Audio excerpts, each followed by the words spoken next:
Episode 15, The Sorcerer's Gaze, Extended Version. Hundreds of leagues away, in the heart of a black stone fortress hidden within a deep valley, a man sat before an ancient stone basin filled with jet-black ink.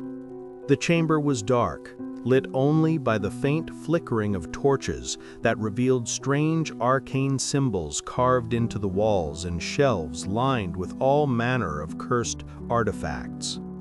This man was Kun Amnat, the sorcerer responsible for the great tragedy. He wore robes of midnight black, embroidered with golden thread and the pattern of ancient incantations. His face was deceptively youthful, but his sharp, piercing eyes were cold, brilliant, and utterly devoid of mercy.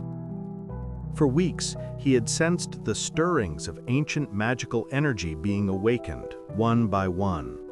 It was disrupting the balance of dark magic he had long cultivated. He thus began a scrying ritual to find the source.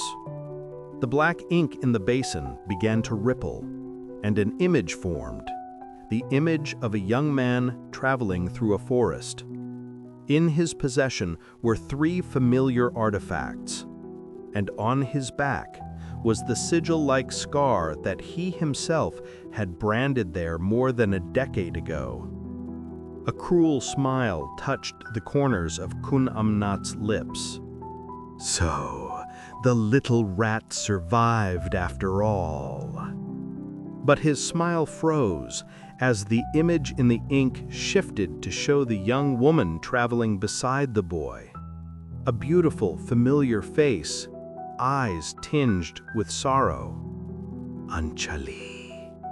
He whispered her name, and the coldness in his eyes transformed into controlled, possessive fury. My foolish daughter, running from her own destiny only to ally herself with my sworn enemy?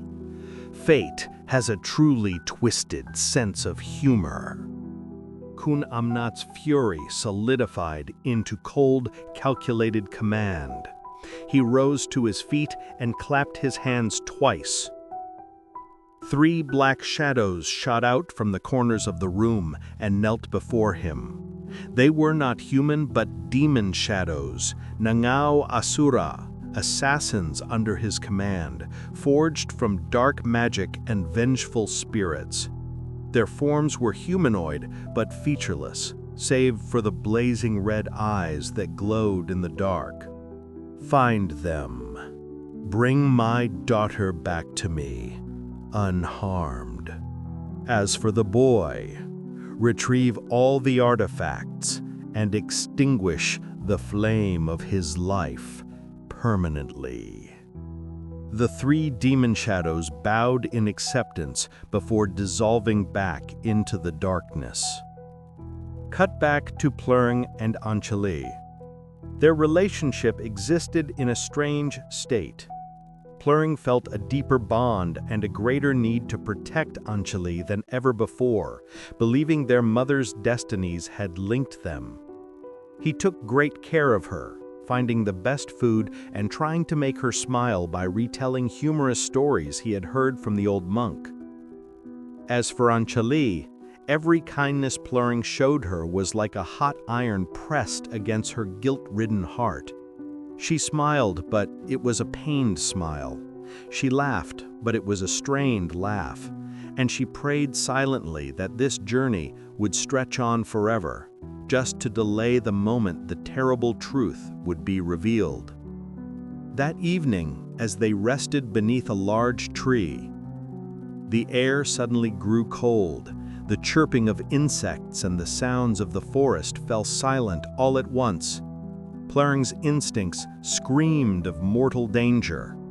Anjali, get behind me! He commanded sharply, drawing the Leklai spirit knife and holding it firm. Instantly, the 3 demon shadows materialized from the gloom of the surrounding trees. They moved without a sound, as incorporeal as black smoke.